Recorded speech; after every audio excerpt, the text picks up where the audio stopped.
ยอหัตถาวันตากราบนบตั้นตีเคารพคนฟังตั้งหลายญาติปีน้องเปื่อนป้องสหายสาระบรรยายมีหลายบ่น้อยศิริธรรมกำเมืองจาริรำถ้อยขอเจิญฟังก่อยตะครับอู้จวนม่วนใจบ่ได้ลี้ลับสำเนียงเสียงอันละนาอนุรักษ์ไว้เรื่องของภาษาเจิญมวลประชาตกเหนือออกใต้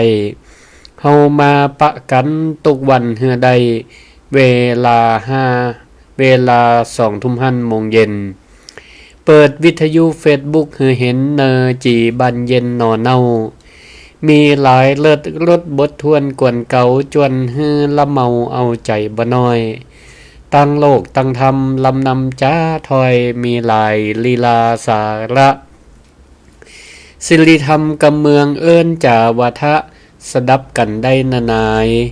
อาตมาข้านั้นจักได้ขยายข้อความบรรยายมดใส่เป่งป้อย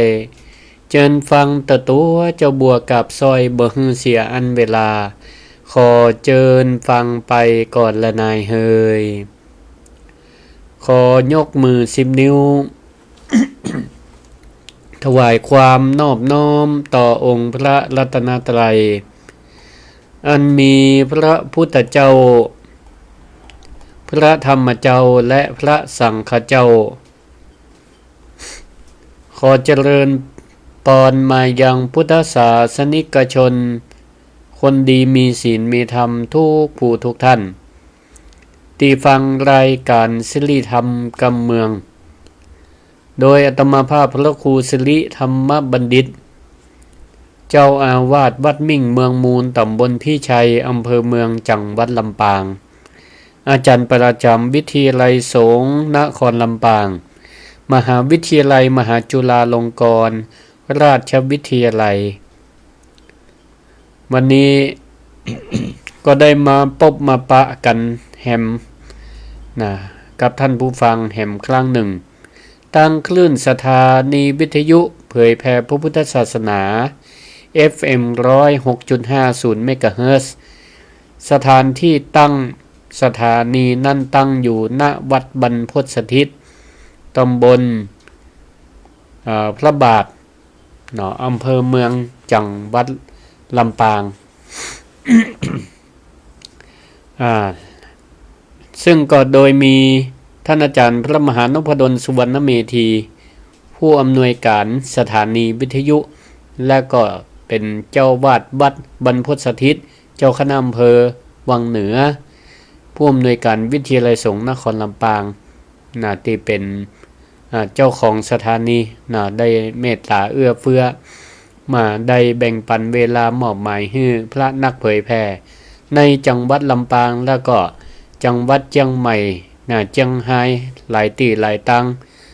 ได้แบ่งปันเวลากันออกรายการธรรมะเพื่อเป็นประโยชน์แก่ศรัทธาพ่อแม่พี่น้องที่อยู่ตั้งบ้านตั้งจอง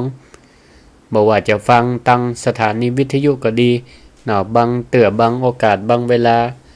ก็ได้ฟังตั้งคลื่นสีขาวเพื่อชาวประชาจากวัดปากตังเจริญอำเภอไดหล่อจังหวัดเชียงใหม่พ่องก็มี บางเทื่อก็เปิ้นมีสถานีเครือข่ายสถานีทางพระพุทธศาสนาหลายที่หลายตั้งบอกว่าจะเป็น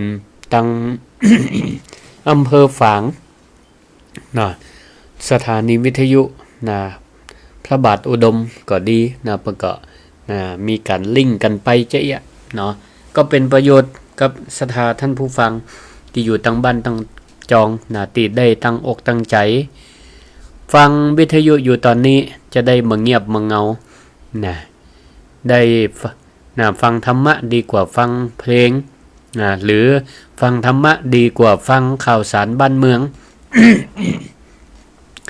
แต่ละมื้อแต่ละวันช่วงนี้ก็ห้องก็อาจจะฟังไปเครียดไปไปปรุงแต่งอารมณ์ไปกับสถานการณ์ที่มันเปลี่ยนแปลงภาวะสงครามภาวะเศรษฐกิจ เนาะภาวะราคาน้ำมันนะขึ้นลงภาวะ PM ป้องนะหมอกควันต่าง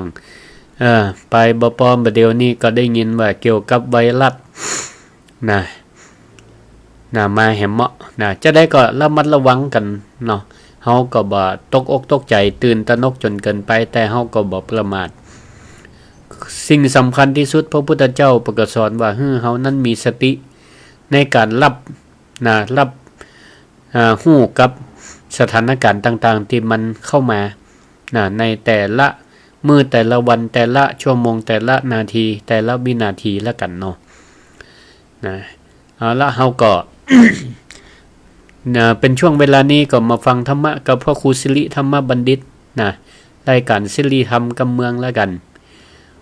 ก็บัดเดี๋ยวนี้มีการตกลงเจรจาอู้กันตกลงกับท่านพระจันทร์เสน่ห์กะหลงซึ่งเปิ้นก็ออกวันติดพระจันทร์ก็ออกวันศุกร์เตือนละ2ชั่วโมงก็เลยมาแบ่งกันคนละกึ่งคนละชั่วโมงโดยตีออก2ตนนี้จะออกถึง2วันหมายความว่า2 ทุ่มถึง3 ทุ่มนี่อาตมาก็จะอู้จ๋ารายการสิริธรรมกำเมืองให้กับศรัทธาญาติโยมไป1ชั่วโมงส่วนเวลา3 ทุ่มถึง4 ทุ่มจากนี้ไปต่อจากนี้ก็เป็นรายการธรรมะของพระอาจารย์เสน่ห์กะหลงพระอาจารย์เสวตเนาะก็จะแบ่งกันคนละ1ชั่วโมงส่วนวันติดวันติดก็เวลา2 ทุ่มถึง4 ทุ่มศรัทธาญาติโยมท่านทั้งหลายก็จะได้ฟังธรรมะจากพระอาจารย์เสน่ห์กะหลงส่วน3 ทุ่มถึง4 ทุ่มวันติดก็จะฟังรายการสิริธรรมกำเมืองกับพระครูสิริธรรมบัณฑิต นั่นหมายความว่า2 ตนนี้จะออกวันศุกร์เวลา2 ทุ่มถึง4 ทุ่มเนี่ยจะออกถึงวันศุกร์วันติดเนาะวันศุกร์กับวันติดแบ่งกันคนละชั่วโมงสลับกันแบ่งกันคนละชั่วโมงเนาะ2 ชั่วโมงนี่ก็บางเตื้อก็บ่ฮู้จะเอาหยังมาเหมือนกันเนาะมันก็ใช้เวลาพอสมควรบางเตื้อบางทีเปิ้นก็มีภาระศาสนกิจพระอาจารย์ตึงอาตมาเองตึง พระอาจารย์เสน่ห์เองเพิ่นก็มีภารกิจก็เลยแบ่งกันคนละชั่วโมงศรัทธาญาติโยมทั้งหลายก็กำเดียวถ้าสักมอก 2:50 ก็จะเปิดไมค์ให้โทรมาแนะนำรายการหรือว่าได้แสดงความคิดเห็นหรือว่าติชมรายการได้เนาะเวลาปุ่น2:50 เป็นต้นไปเบอร์โทรก็จดไว้ก่อนก็ได้064-949-5999 บางพ่องก็เคยโทรมามันแล้วเนาะวันนี้ก็ตรงกับวันศุกร์ที่27เดือนมีนาคมพศ2569เวลา2 ทุ่มถึง3 ทุ่มนี่ก็เป็นเวลาดีที่เฮาท่านทั้งหลายได้มาพักกายพักใจมามาคุยมาฟังรายการสิริธรรมกำเมืองกัน ขออภัยบางเตือก็ไปไอไปห้องด้วยสภาวะอากาศมันก็หมอกควันก็หลายแต่ว่านี่ก็ไฟไหม้ใต้ลำป่าหลายที่หลายตั้งบอกว่าจะเป็นพะเยาบอกว่าลำปางหลายที่บัดเดียวเนี่ยพื้นที่ภาคเหนือสีแดงมันค่าควัน PM เนี่ยก็น่าแก้ยุ่มกัน เนาะวันนี้ก็เป็นวันศุกร์วันศุกร์นี่สะกดด้วยสอสลาสระอุกอไก่รอเรือกะลัน เป็นวันเป็นอันนี้มันเป็นชื่อของดวงดาวดาวพฤหัสศุกร์ก็เป็นเชิงสัญลักษณ์ว่าเป็นวันสุดสัปดาห์ของการงานของหลายๆคนเปิ้นก็รอว่าถึงวันศุกร์คือวันศุกร์นี่ถ้ามันพ้องเสียงกับแหมกำ1ศุกร์ก็คือสออู้ขอศุกร์ แปลว่าความสุขความสุขก็เป็นวันที่หลายๆคนนี่พอถึงวันศุกร์นี่ก็แป้งหายใจลงละ เนาะหายใจลงว่าโอ้เฮาปนมาแหม1สัปดาห์ละนะปนแหม1สัปดาห์เฮาญาการยับงานมาก็ปนมา1สัปดาห์ละนะความงดงิดใจนี่ถ้าเปรียบเทียบระหว่างวันจันทร์กับวันศุกร์นี่บ่เหมือนกันนะความรู้สึกของแต่ละคนถ้าเป็นวันจันทร์นี่ก็เนาะพ่องญาการนี่นะวันจันทร์กึดยากไปญาการเนาะหยุดวันเสาร์วันติดเนี่ยก็ได้พักผ่อนพอถึงวันจันทร์ก็เหมือนกับว่าจะไปเข้าสู่สนามรบเหมือนจะนั่น อันนี้มันก็เป็นเพราะความรู้สึกเพราะใจเฮาเนี่ยมันปรุงแต่งเป็นจ้านแต่พอว่ามันวันจันทร์พอมาถึงวันศุกร์นี่ความรู้สึกคนละอย่างวันศุกร์นี่ก็หลงใจละหลงใจละเบากายเบาใจเพราะว่าจะได้เพราะว่าวันพุธนี่ถ้าเป็นวันหยุดของหลายๆคนก็ว่าจะได้ลูกขวายพังละได้ใจชีวิตแบบจ้าลงพ่องบ่ต้องหีบบ่ต้องฟังเหมือนวันปกติเหมือนกับวันปกติ ก็ถือว่าวันศุกร์นี่เป็นวันที่หลายๆคนเนาะเบาจิตเบาใจลงอาตมาเองก็เมื่อสัปดาห์ตั้งแต่วันที่21ถึง25ที่ผ่านมานี่ก็ได้มีโอกาสเดินทางไกลข้ามประเทศข้ามประเทศไปศึกษาดูงานไปทัศนศึกษาที่เมือง12ปันนาเมือง12ปันนานี่ถือว่าเปิ้นจะว่าเป็นจังหวัดหนึ่งเนาะเป็นเขตปกครองตัวเก่าเขตปกครองตนเองของชนชาติไตลื้อเมือง12ปันนานี่ก็อยู่ในมณฑลยูนานซึ่งอยู่ตอนใต้ของประเทศจีนก็ถือว่าเป็นเป็นแหล่งท่องเที่ยวเชิงวัฒนธรรมที่สำคัญของคนจีนของประเทศจีนเปิ้นเนาะก็ได้มีโอกาส ไปโดยคณะครูบาอาจารย์ผู้บริหารตึง2มหาลัยสงฆ์บอกว่าจะเป็นมหาวิทยาลัยมหาจุฬาลงกรณราชวิทยาลัยเนาะและก็มหาวิทยาลัยมหามกุฏราชวิทยาลัยตีอันเปิ่นปากันไปแนะแนวปากันไปแนะแนวการศึกษาต่อบ่เดี๋ยวนี้ต้องไปหาพระสงฆ์องค์เจ้าต่างประเทศแล้วมาเรียนหนังสือกันซึ่งก็เมือง12ปันนานี่ก็เป็นเมืองปี่เมืองน้องของเมืองไทยเฮาถ้าเปิ้นจะถึงความสัมพันธ์ความสัมพันธ์อันยาวนานมาเดี๋ยวก็จะได้จะเล่าให้ฟังสักเล็กน้อยอันนี้ก็ไปเพื่อไปจักไปจวนไปเจิญจวนพระภิกษุสงฆ์สามเณรที่เปิ้นเรียนหนังสือเปิ้นก็มีโรงเรียนพระปริยัติธรรมเหมือนกับเฮาเหมือนกันเนอะพระเณรก็เรียนมัธยมกันเหมือนกันแต่ว่าการศึกษาโรงเรียนไม่เปิ้นไปพอแล้วนี่เจริญโรงเรียนแม่ว่ามีมันนักเมือง12ปันนานี่มีม.ปลายนี่มีตีเดียวกะพระเณรก็เปิ้นก็มันนักบ่หลายแต่ว่าเปิ้นก็มีการปกครองโดยมีสมเด็จพระสังฆราชเหมือนกันแต่ละวัดแต่ละวานั่นก็มีเจ้าวาดเฮียต้นพระเณรนี่ก็เขียมอยู่เหมือนกันแต่โรงเรียนเปิ้นนี่วัสดุอุปกรณ์การเรียนการสอนนี่เจริญเนาะเพราะเปิ้นอยู่ภายใต้การดูแลของรัฐบาลจีนเรื่องเกี่ยวกับเทคโนโลยีสื่อการเรียนการสอนนี่มันต้องถึงประเทศจีนเปิ้นเจริญก้าวหน้าเปิ้นเอาสื่อการเรียนการสอนมาใช้ที่เมือง12ปันนา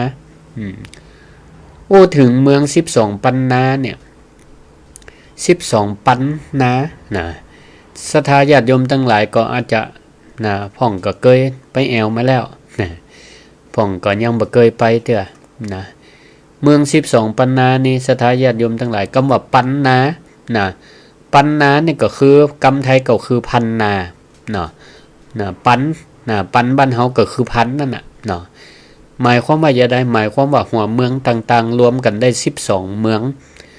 แล้วก็แต่ละเมืองนี่มีพื้นที่มีตีดินตีนาก็ประมาณปันนึงปันนาก็เอามารวมกัน12ปันนาอันนี้ เมือง12ปันนานี่ก็ดีอย่างศรัทธาญาติโยมทั้งหลายไปง่ายมาง่ายอยู่ประเดี๋ยวนี้ขึ้นเครื่องเอาเวยดี1ชั่วโมงขึ้นเครื่องจากเชียงใหม่บินตรงไปที่เมือง12ปันนาใช้เวลาก่อน1ชั่วโมงพอ ไปถึงบ้านเปิ้นศรัทธาญาติโยมทั้งหลายเปิ้นนี่เวลาเปิ้นจะเวยกว่าเฮาไป1ชั่วโมงเวลาเปิ้นเวยกว่าเฮาไป1ชั่วโมงดีอย่างไปเมือง12ปันนานี่มันต้องมีคนแปลภาษาให้ฟังก็ได้ถ้าสมมติว่ายกเว้นแต่เปิ้นอุปภาษาจีนแต่ถ้าคน12ปันนาแต่เนี่ยเปิ้นจะอู้ภาษานี่เปิ้นฮ้องว่าภาษาไตลื้อเพราะเปิ้นเป็นคนไตลื้อกันไตลื้อนี่ก็ อู้ฟังง่ายภาษาก็จะคล้ายถ้าลำปูนก็เหมือนภาษาย้องตังเจียงใหม่อู้กำเมืองเหมือนกันแต่ว่าเป็นภาษาย้องภาษาถ้าลำปางก็คือเหมือนภาษาตังบ้านกล้วยเปิ้นเนาะเปิ้นเป็นเจ้าไตลื้อกันนี่สำเนียงคล้ายคนล้านนาเจียงใหม่ลำปางบ้านเฮานี่ล่ะฟังกันก็ฮู้เรื่องอยู่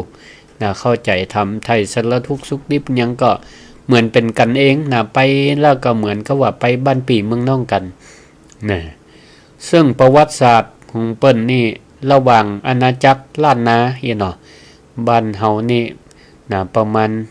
5จังหวัด8จังหวัดภาคเหนือก็ถือว่าเป็นเปิ้นเฮาว่าเป็นอาณาจักรล้านนาอาณาจักรล้านนาของเฮากับ12ปันนานี่เปิ้นก็ถือว่าเป็นมีความผูกพันมีความแน่นแฟ้นกันมาเมื่อสมัยไปพอประวัติศาสตร์นี่ศรัทธาญาติโยมทั้งหลายพระเจ้าเมงลายพญาเมงลายนี่ก็ถือว่าเปิ้นมีพระราชมารดาก็คือแม่พระมารดาของเปิ้นนี่มีเชื้อสาย12ปันนาประโลดเปิ้นว่ามีพระนามว่าพระนางพระนางอั่วมิ่งจอมเมืองเป็นพระธิดาของกษัตริย์12ปันนาแล้วก็ถือว่าพระเจ้าเมืองลายนี่ก็เป็นเชื้อสาย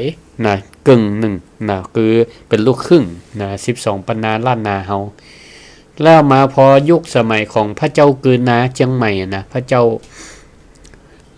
ากาวิละพระเจ้ากาวิละ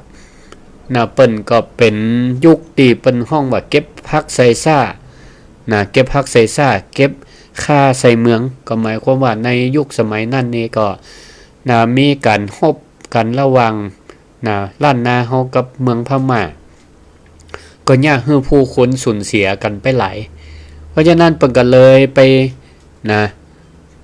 พระเจ้ากาวิละผู้ของนครเชียงใหม่เปิ้นก็เลยไปเชิญชวนไปต้อนคนตั้งเหนือก็คือเจ้าไตลื้อเมือง12ปันนาเนี่ยมาอยู่ตั้งเชียงใหม่มาอยู่ตั้งเชียงใหม่เพราะฉะนั้นเนี่ยศรัทธาญาติโยมทั้งหลายก็จะหันว่ากลุ่มชนบางหมู่บ้านอย่างต่างๆเนี่ยเปิ้นก็ยังมีวัฒนธรรมของความเป็นไตลื้อกันอยู่หลายตีหลายตังแปลงบ้านแปลงจองแปลงบ้านแปลงจองแปลงวัดแปลงวาก็ศิลปะคล้ายกันไปตีเมือง12ปันนาเนี่ยแล้วก็ตีแปลกหูแปลกตาแหมยังบ้านทุกหลังคาเนี่ยศรัทธาญาติโยมทั้งหลายถ้าศรัทธาบ้านเฮาไปหันนี่ก็จะว่าโอ้อัน อย่างมีกับกุฏิ มีกุฏิอย่างมันนักมาหลายวิหารอย่างมันนักมาหลายติแต่บ่ใจศรัทธาญาติโยมทั้งหลายหลังคาบ้านแต่ละบ้านเนี่ยทรงเปิ้นจะคล้ายๆกับทรงหลังคากุฏิวิหารเฮานี่มีจ่อฟ้าเหมือนกันเฮามีจ่อฟ้าเหมือนกันแล้วก็จะแปลงบ้านกี้จั่นจะแปลงตึกกี้จั่นก็จัง 10-20-30 จั่นก็จังจะมีหลังคาจั่วมีหลังคาจั่วนะอยู่ตั้งบนนะแล้วบ้านของเปิ้นแต่ละหลังนี่ก็จะแปลงทรงคล้ายๆกันนะเพราะอย่างเปิ้นเปิ้นรักษาประเพณีวัฒนธรรมของความเป็นเมือง12ปันนาไว้แล้วก็ถือว่าเปิ้นเป็นเมืองท่องเที่ยวเนาะคนจีนคนต่างชาตินะป้ากันไปแอวนะ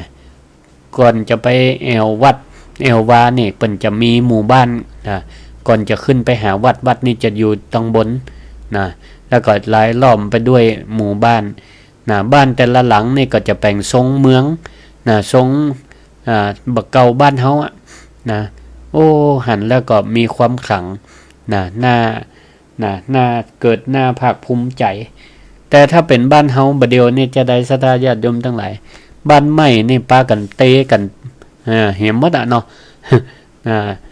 ลองเข้าทุกเข้าบ่ได้กัดป้ากันเตะหมดอ่ะ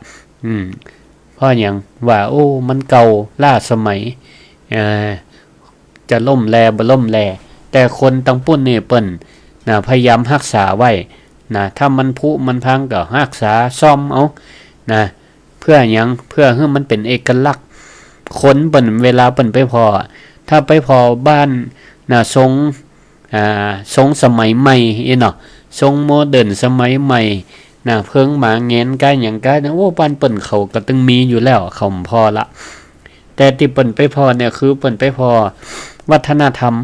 เนาะศิลปะวัฒนธรรมไปพอบ้านพอจองว่าเปิ้นอยู่กินกันเป็นจะได้บ้านเปิ้นทรงจะได้อีกเพราะฉะนั้นเนี่ยหมู่บ้านแต่ละตีเนี่ยโอ้เปิ้นก็แปลงบ้านแปลงจองเนี่ยคือมันเข้าเหมือนกันหมดอ่ะเนาะคือมันเข้าเหมือนกันหมดแล้วก็คือมันน่าเกิดความศรัทธาเนี่ยคือเกิดการภาคภูมิใจตึงคนไปอยู่ตึงคนอยู่คนไปแอวเพราะฉะนั้นวัฒนธรรมประเพณีการแต่งกายไปจนถึงพระพุทธศาสนานี่ก็บ่ต่างกับบ้านเฮาแต่การเป็นอยู่บ้านเมืองเปิ้นสะอาดสะอ้านก็ดีสายไฟเนี่ยมือฮื้อได้หันศรัทธาญาติโยมทั้งหลายเพราะรัฐบาลจีนเนี่ยเปิ้นก็ดูแลดีดูแลดีบ้านเมืองสะอาดสะอ้านดีอากาศก็ดีอากาศก็ดีตัวหนังสือนี่เวลาไปพอร์ตต่ำป้ายนี่เฮาสามารถอ่านได้เลยศรัทธาญาติโยมปอน้อยปอนานไผติเฮียนตัวเมืองนี่ถ้าไป12ปนานี่สบายมากอ่ะบ่หลงตังอ่ะใครฮู้ใครอ่านว่าบ้านนี่เปิ้นมีชื่ออันหยังวัดนี่ชื่ออันหยังหรือว่าเปิ้นเขียนว่าจะได้นี่เปิ้นจะมีตึงภาษาไตลื้อก็คือภาษาล้านนาเฮาเนี่ยแล้วก็ภาษาจีนภาษาจีนก็คือภาษาไตลื้อก็เหมือนกับภาษาตัวเมืองเฮาเนี่ยเพราะฉะนั้นปอน้อยปานานตีเฮียนตัวเมืองมาเนี่ยไปแอวตะสามารถอ่านภาษาเปิ้นได้หมดเหมือนกันเหมือนกันเปิ้นปาไปพอวัดเปิ้นห้องว่าปาเจตะวัดปาเจปาเจตมหาราชวิหารถือว่าเป็นวัดที่เป็นศูนย์กลางตั้งพระพุทธศาสนาของเมือง12ปันนาโอ้วัดใหญ่แล้วก็เป็นวัดที่สมเด็จพระสังฆราชของเปิ้นเนาะเมือง12ปันนาเปิ้นพำนักอยู่ที่หั่นแล้วก็เป็นวัดที่มีโรงเรียนโรงเรียนพระปริยัติธรรมมีมหาวิทยาลัยสงฆ์โอ้ศิลปะอย่างเปิ้นงามเปิ้นแปลงได้ดีแล้วก็อยู่ติดหั่นก็เป็นเปิ้นห้องว่าเป็นสวนป่ามั่นทิ้งเนี่ยหรือเป็นเปิ้นห้องว่าเป็นพระราชอุทยานของเจ้าผู้ปกครองนครในสมัยอดีตบัดเดี๋ยวนี้กลายเป็นสวนสาธารณะที่รัฐบาลเปิ้นดูแลแล้วก็มีค่าเข้าชมด้วยเก้าตอกดอกไม้สวยงามแล้วตั้งไหนก็มีนกยุงซึ่งก็เป็นสัญลักษณ์นกยุงนี่ถือว่าเป็นสัตว์สัญลักษณ์ของประจำเมือง12ปันนาเป็นตัวแทน นะแสดงถึงความสง่างามนกยุงนี่แสดงถึงความมีโจกมีใจนะตามความเจอของเปิ้นเนาะ โอ้ก็ถือว่าไปแล้วเฮาก็ได้มีโอกาสนะไปชื่นชมเนาะแล้วก็ผ่อนคลายนะไปปลดเปลื้องถึงความคลายกังวลนะเฮาไปพอตั้งบ้านเปิ้นนี่เรื่องการเติมน้ำมันก็บ่เคยมีปัญหาแต่ใดมาหันมีรถไปต่อเข้าคิวเติมน้ำมันสักแต่ใดเพราะว่ารถต้องเปิ้นปุ่นนี้ก็ใจน้ำมันก็ส่วนหนึ่งรถไฟฟ้าก็นักอยู่เพราะฉะนั้นก็บ่ค่อยมีปัญหาเรื่องนี้ต่อใดแต่มาพอบ้านเฮาโอ้ขนาดว่าน้ำมันขึ้นราคาก็ยังขาดแคลนอยู่เนาะ เอาละศรัทธาญาติโยมทั้งหลายถึงแม้ว่ามันจะภาวะราคาอย่างต่างๆมันจะขึ้นน้ำมันนี่มันขึ้นเฮาก็บ่โทษภัยเพราะว่ามันเป็นวงจรของเศรษฐกิจโลกเนาะเพราะภาวะสงคราม การขนส่งมันก็ยากลำบากมันก็ส่งผลให้กลไกทั้งเศรษฐกิจอย่างต่างๆเนี่ยมันเปลี่ยนไปมันก็บ่ใช่เฉพาะประเทศเฮาทีเดียวหลายๆประเทศก็เหมือนกันเพราะฉะนั้นเฮาก็เข้าอกเข้าใจซึ่งกันและกันหันอกหันใจซึ่งกันและกันเนาะแล้วก็เฮาในฐานะว่าเฮาอยู่ในเมืองพระพุทธศาสนา90กว่าเปอร์เซ็นต์เมื่อเฮาได้ใจธรรมะมีสติเข้าไปกำกับหันอกหันใจกันเฮาบ่โคตรใส่กันบ่มีสติเข้าไปควบคุมอารมณ์บ่ใจกำลังใส่กันเดี๋ยวมันก็ผ่านไปวิกฤตต่างๆเดี๋ยวมันก็ผ่านไป อย่างอื่นแล้วกันเฮาก็แปลงใจให้เบิกบานปล่อยวางวันนี้วันศุกร์วันศุกร์ก็แปลงใจให้มันมีความสุขให้มันมีความสุข ก็ตรงกับภาษิตที่พระพุทธเจ้าพุทธภาษิตที่พระพุทธเจ้าได้ตรัสไว้เฮาก็อาจจะเคยได้ยินพระสงฆ์องค์เจ้าเปิ้นได้เอามาเทศนาธรรมอู้จาห้องพาลาหาเบปัญจขันธาภาละหาโลจะปุคโลภาลาทานังทุกขังโลเกภาลานิเขปนังสุขังแปลว่าจะได้แปลว่าขันตั้ง5ขัน5เนี่ยเป็นของนักหนอภาลาหาเวปัญจขันธาขัน5นี่เป็นของนักก็คือรูปเวทนาสัญญาสังขารและวิญญาณเนี่ยเป็นของนักบุคคลและเป็นผู้แบกของนักนั่นปาไปนี่ภาลาหาโลจะปุคโลภาลาทานังทุกขังโลเกการแบกถือของนักเป็นความทุกข์ในโลกส่วนภาลานิเขปนังสุขังการสลัดของนักขว้างลงได้นั่นก็จะเป็นความสุขก็ว่าภาละนี่ศรัทธาญาติโยมทั้งหลายแปลว่าของนักสิ่งที่หมู่เฮาท่านทั้งหลายมนุษย์เฮาท่านทั้งหลายต้องแบกต้องหามเนี่ยเปิ้นฮ้องว่าภาละพระพุทธเจ้าได้แยกให้เฮาได้หันชัดว่าภาระในชีวิตของคนเฮาทุกวันเนี่ยแบ่งให้เข้าใจเป็น2ประเภทใหญ่ๆก็คือสัมภาระตังกายและก็สัมภาระตังใจภาระตังกายกับภาระตังใจภาระตังกายนี่ก็คือหยังก็คือเช่นหน้าที่การงานหน้าที่การงานวัตถุปัจจัย4ที่เฮาต้องกินต้องใช้ต้องสอยอยู่ทุกวันนี้อันนี้เป็นห้องว่าภาระตังกายหน้าที่การงานหนี้สินบ้านรถหรือเรื่องปากเรื่องต้องที่เฮาทั้งหลายต้องดิ้นรนทำมาหาเลี้ยงชีพอันนี้เป็นห้องว่าสัมภาระตังกายเฮาก็ต้องแบกภาระนั้นเอาไว้ต้องแบกภาระนั้นเอาไว้ภาระหน้าที่การงานที่เฮาเป็นอยู่มีอยู่เ เป็นป่อเป็นแม่เป็นสามีภรรยาเป็นพี่เป็นน้องเป็นลูกเป็นหลานเป็นภาระตั้งอาชีพเป็นตำรวจทหารนักการเมืองข้าราชการครูบาอาจารย์ต่างๆอันนี้ต้องเป็นภาระทั้งนั้นเปิ้นว่าแบกไว้มันบางเทื่อมันก็รู้สึกว่ามันหนักมันหนักที่มันหนักกว่าสัมภาระทางกายบางเทื่อศรัทธาญาติโยมทั้งหลายภาระทางกายนี่ยังบ่หนักเท่าภาระทางใจยิ่งถ้าเฮาตุกกับการดำเนินชีวิตตุกกับการทำมาหาเลี้ยงชีพบ่พอแล้วเนี่ยเฮาเอาความตุกทางกายมาผสมกับเพิ่มตุกทางใจเข้าไปแหมนี่โอ้มันก็จะกลายเป็นดับเบิลตุกปัญจขันธาเนี่ยก็คือว่าขันธ์ทั้ง5รูปเวทนาสัญญาสังขารวิญญาณถ้าเป็นภาษาเจ้าบ้านให้เข้าใจง่ายๆก็คือการที่เฮาไปยึดมั่นถือมั่นยึดมั่นถือมั่นว่าอันนี้เป็นตัวเราของเราหลวงพ่อพุทธทาสเปิ้นกรรมใจกรรมตีแบบหันตามความเป็นจริงภาษาพระคุณก็ว่า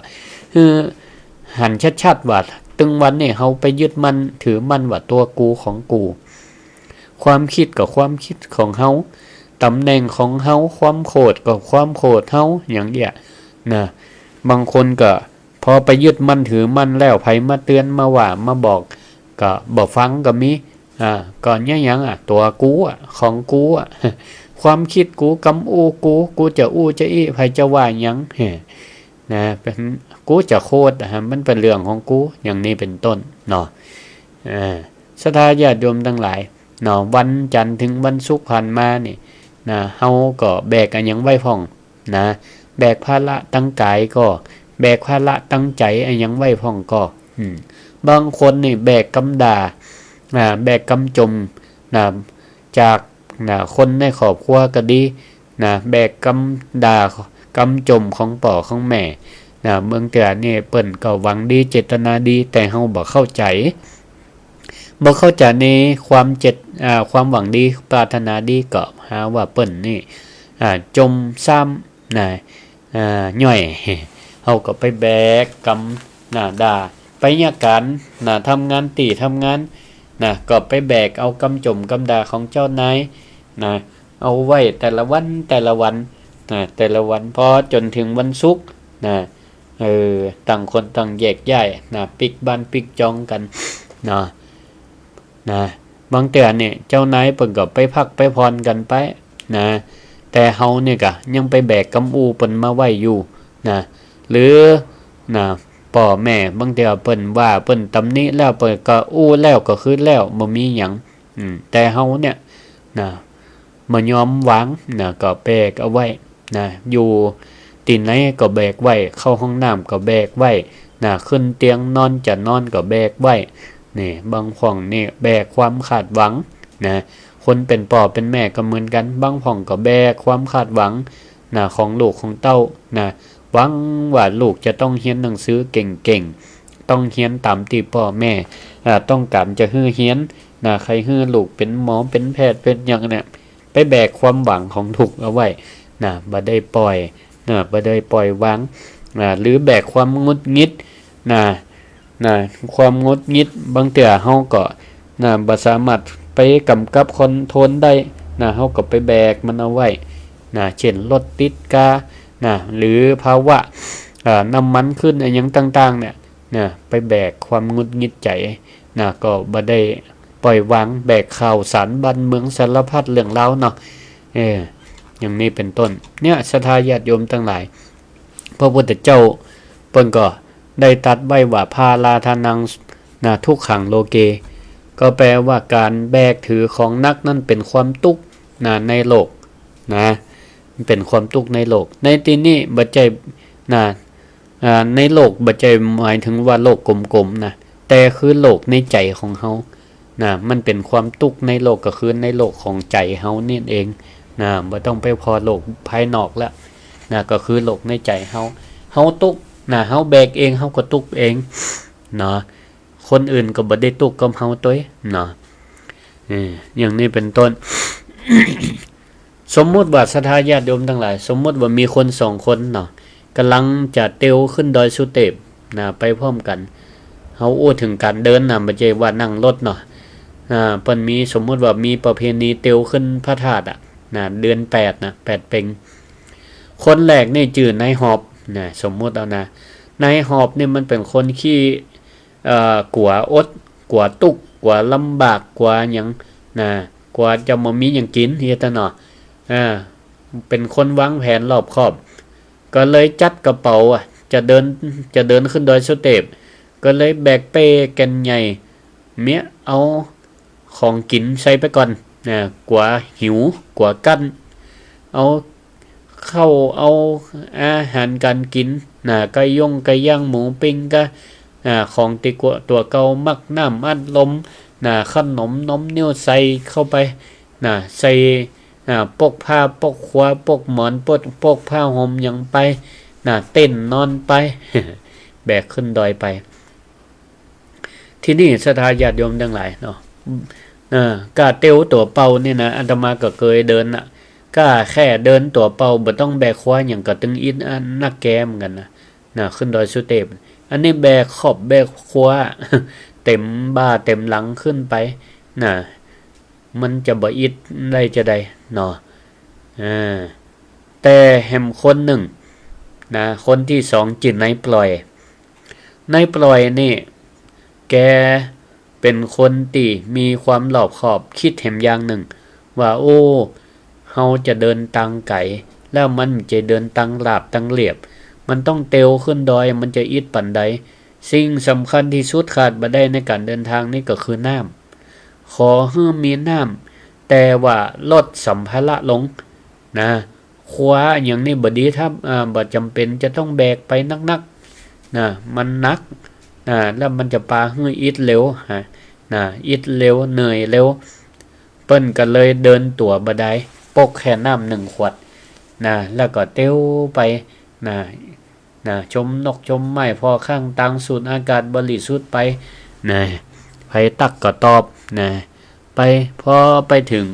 ปลายทางตีวัดพระธาตุดอยสุเทพนี่เนาะสมมติว่างานประเพณีเตียวขึ้นพระธาตุเปิ้นไปเนี่ยหยังพอหายอิดหายเหนื่อยเปิ้นก็ไปทำบุญตักบาตรแจ้งพอดีไปไว้พระธาตุไปเวียนเทียนไปหยังทำบุญสุนทานในปอยนี่ก็ทำด้วยความสบายอกสบายใจไปถึงแล้วก็ยั่งเหียน้อยหนึ่งก็ได้ทำบุญได้ทำภารกิจของการไหว้สาพระธาตุอย่างด้วยความเรียบร้อยมีความสุขมีความสุขว่าตัวเก่าเนี่ยได้เตียวขึ้นแล้วเนี่ยก็ได้ทำบุญสุนทานหายอิดหายเหนื่อยแต่ในหอบนี่กะในหอบคนแรกเนี่ยแบกขวาไปแบกแตะแบกว่าพอไปถึงก็มดแห้งเนาะกะเดินระวังตังกับตึงอิดปลาหมอกพอไปถึงก็ได้หยอบได้ยั่งแล้วก็กว่าแห้งจะฟื้นขึ้นมาใจเวลาเป็นหมื่นมดแห้งนอนแอบแผบมาได้ไปเวียนไปไหว้พระธาตุยังก็เปิ้นสักอย่างอิดก็อิดเหนื่อยก็เหนื่อยอันนี้แหละศรัทธาญาติโยมทั้งหลายมันก็เป็นการเปรียบเทียบฮือหันถึงสภาวะธรรมถึงบุคลาธิฐานฮือหันว่าการแบกแบกเหมือนในหอบเนี่ยแบกคว้ากุสิ่งกุอย่างก็เปรียบเหมือนบุคคลที่ยึดอุปทานยึดมันถือมันยึดมันถือมันเหมือนมือของเฮาเนี่ยลองกำมัดแน่นๆพอศรัทธาญาติโยมทั้งหลายกำแน่นๆแล้วก็ละไว้สัก5นาทีแล้วเขาจะรู้สึกจะได้มันจะเกร็งมันจะปวดมันจะเมื่อยมือละความตุกเนี่ยมันบ่ได้อยู่ที่ฝ่ามือแต่มันอยู่ที่การออกแห่งกำก็คืออุปทานอุปทานก็เหมือนกันสิ่งต่างๆที่มันอยู่บนโลกใบนี้มันก็ตั้งอยู่ของมันเป็นปกติของมันแต่ใจของเขาเนาะสำคัญใจของเขาเนี่ยไปเกาะไปติดไปยึดไป กำมันไว้ยึดมันถือมันเอาไว้ไปยึดมันถือมันเหมือนกับเฮาเนี่ยพอทำมาหาเลี้ยงชีพแสวงหาสิ่งของเงินทองของใจพอได้มาแล้วก็มายึดมันถือมันว่ามันเป็นของตนของตัว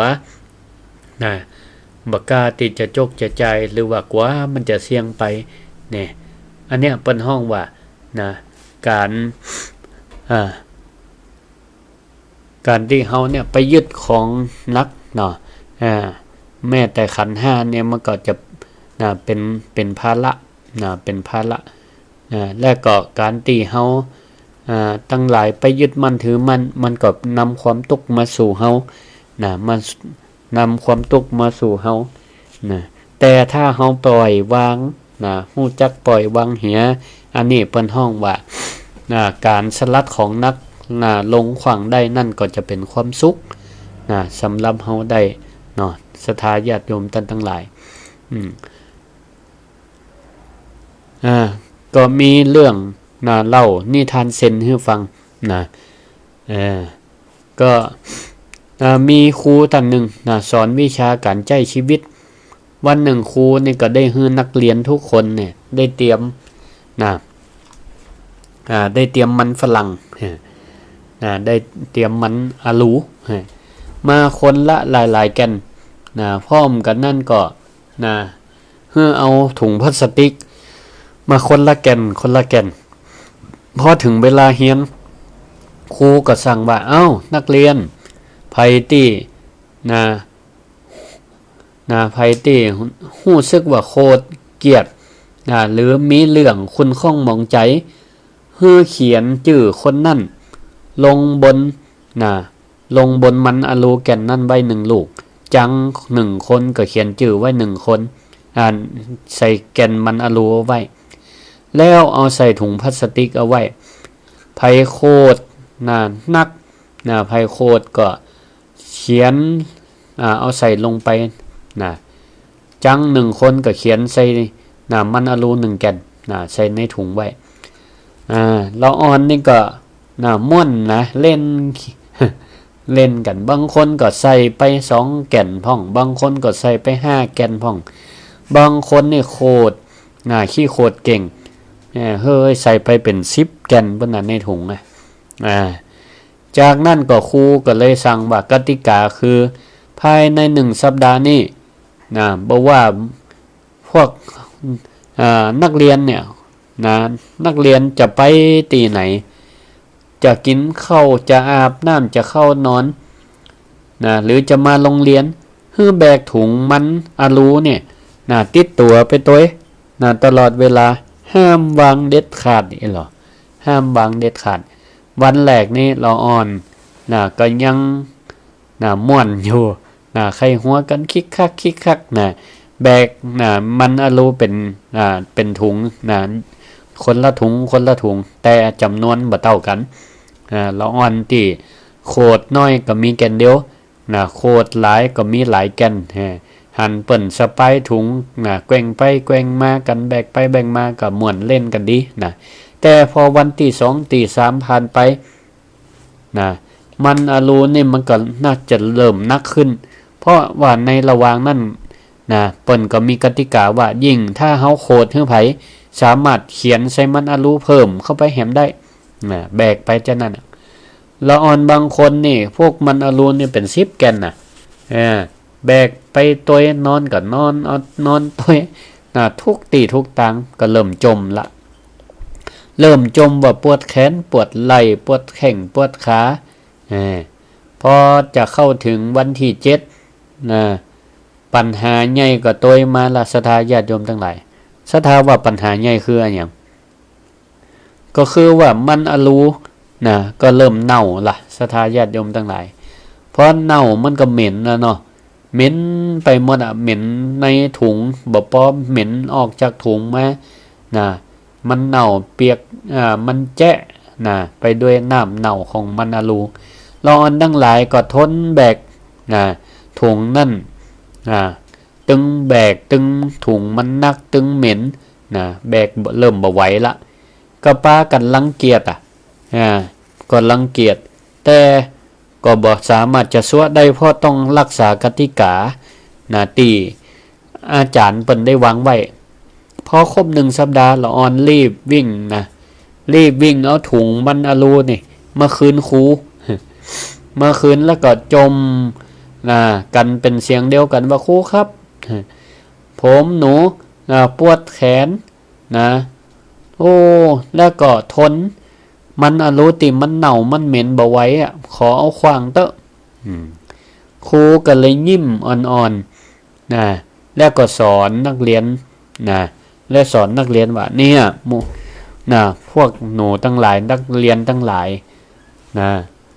ได้หันสภาพใจของตัวเก่าแล้วยังตีเฮาแบกความโกรธแบกความเกลียดความเครียดเอาไว้อยู่หลายวันเฮาลองเกิดพออันนี้แค่มันอลูมันอลูเน่า1สัปดาห์มันยังนักแล้วก็เหม็นอยู่แล้วใจของเฮาติมันแบกความโกรธแบกความทุกข์เอาไว้บ่ว่ามันจะข้ามปีข้ามเดือนข้ามวันมาจะมันจะนักขนาดไหนมันจะเน่าจะเหม็นขนาดไหนนี่ศรัทธาญาติโยมทั้งหลายเป็นจะได้ล่ะเฮาได้ฟังใจอีแล้วนี่ชีวิตของคนเฮาเนี่ยก็เหมือนกันเนาะ1สัปดาห์ผ่านมานี่เฮาได้แบกอันหยังไว้พ่องแล้วเฮาได้ปลงได้วางอันหยังไว้พ่องเพราะฉะนั้นในวันศุกร์ใจอีนี่เนาะมันเป็นวันแห่งการปลงวางเนาะเป็นวันแห่งการปลงวางภาระอันหยังต่างๆที่มันเกิดตั้งกายกับนักปออยู่ละเฮาก็ปลงวางมันไปจะไปแบกภาระตั้งใจก็คือความโกรธ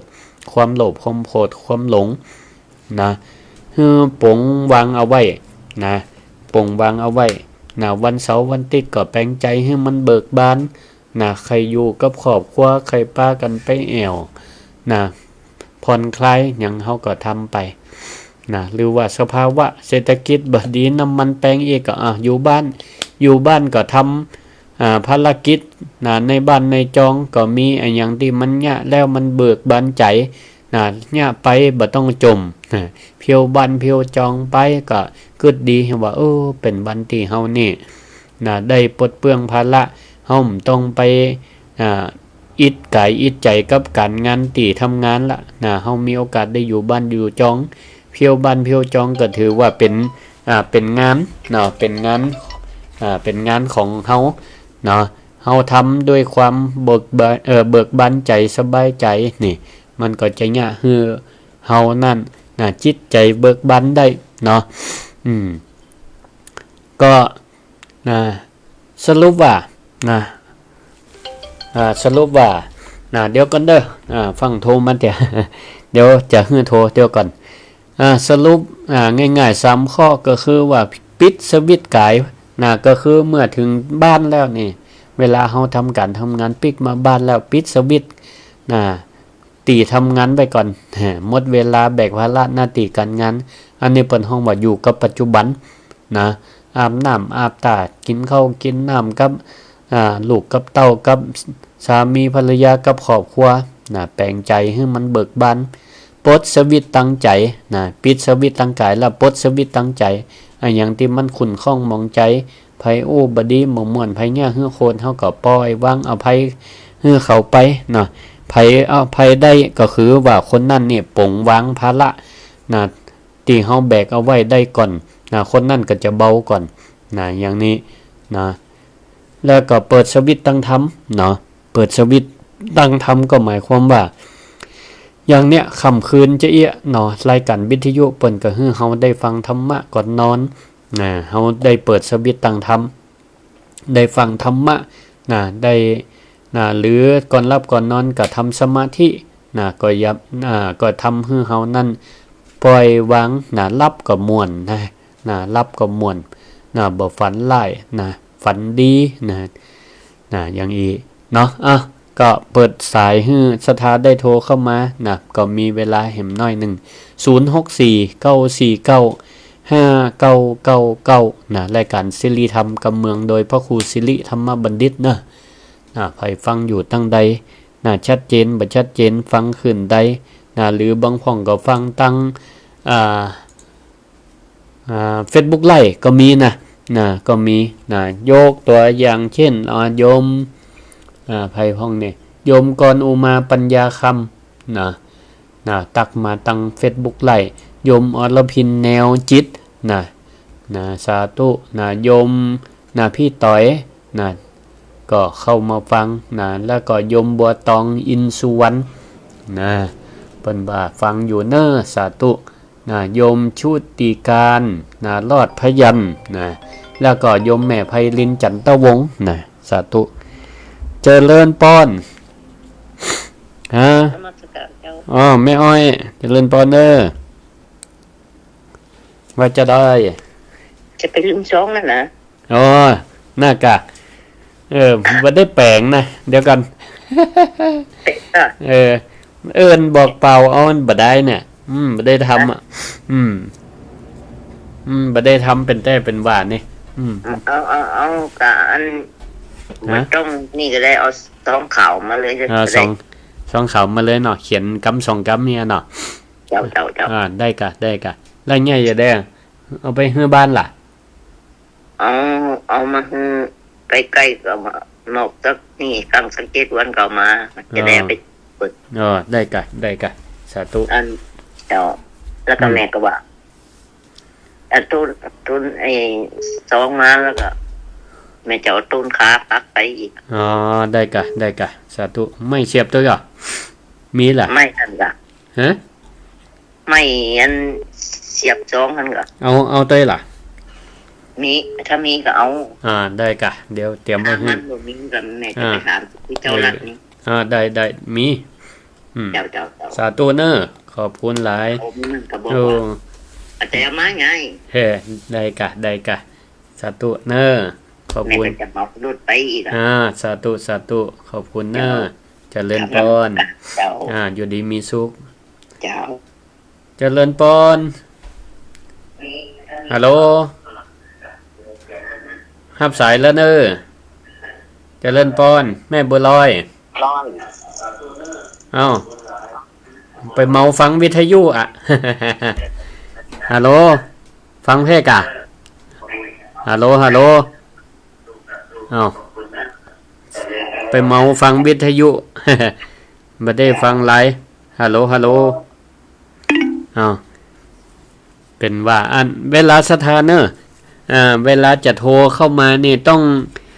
อันนี้ก่อนต้องเบาวิทยุก่อนแล้วก็โทรถ้าไปดักฟังวิทยุนี่มันเสียงมันจ้าเจริญพร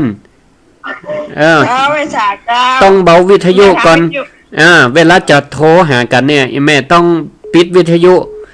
จะไปถ้าฟังกับวิทยุเสียงมันจ้าเข้าใจก็เจ้าฟังอยู่เนาะเจ้าฟังวิทยุอยู่เจ้าสาธุแม่ลูกไม่อยากแม่เจ็บมาเข้าแม่เดินอยากแม่ก็เลยจ่าหน่อยปันหอมปันหายสาธุสาธุขอบคุณหลายเจริญพรจ้าไว้ตาจ้าใส่พระครูจ้าแม่ยังก็แม่มาลายปลาไข่ไตนะจ้าปลาไข่ไตเนาะชัดเจนดีนะจ้าสาธุฮ้อนแล้วเนาะชัดเจนดีเจ้าแต่เราทานพระครูเราคนเฮานี่ต้องปล่อยวางทุกสิ่งทุกอย่างแม่นละแม่ก็ว่าเราอยู่ได้อยู่เงียบๆเนี่ยให้มันพูดถึงธรรมะที่เป็นสอนเนาะกุศลกุองค์ก็มาพิจารณาขอปล่อยวางมันได้สบายใจดีนะเจ้าแม่ละสาธุจ้าวันนี้แม่ก็มาเป็นที่ภูมิใจของแม่เนาะดีละอยู่คนเดียวก็สบายใจอยู่คนเดียวนะเจ้านั่นละบัดตุกใจดีสาธุเป็นกำลังใจอยู่ดีมีสุขเจริญพรสาธุเจ้าเจริญพรฮัลโหลสาธุ แม่ฟังอยู่เนอะ ขอบคุณ ข ขอบคุณแม่นิตยา เจ้า ขอบคุณหลายเน้อเจริญปอ ฟังแต่ต้ น นมาแล้ว โอ้สาธุสาธุเจริญปอนเน้อ สาธุเจ้า เอาละขอบคุณศรัทธานะแล้วก็ตั้ง Facebook ไล่โยมนะโยมนั้นอย่างก็โยมสุขนะบ้านบุญเกิดเนาะก็ตักมาตั้ง Facebook ไล่อนุโมทนาเวลาก็ไว้เหมือนกันนะแต่อู้2ชั่วโมงก็4จะเหมือนถ้าอู้ชั่วโมงเดียวก็เหมาะพอดี แต่ก็หมดเวลาหมดก็ขอบคุณศรัทธาญาติโยมทั้งหลายเนอะที่ได้โทรเข้ามาให้กำลังใจรายการศิริธรรมกับเมืองโดยพ่อครูศิริธรรมบัณฑิตขอบคุณแม่อ้อยนะบ่ลืมนะเมื่อสัปดาห์แล้วนี่ก็ได้อู้เกี่ยวกับอันพระป่านะพระป่าครอบครัว13เมษาขอบคุณหลายเอาละลวดลาไว้เจออีกก่อนวันภูมิเจ้ามาฟังกันใหม่เนอะตี 5 ถึง 6 โมงอายุวันโนสุขังปะลัง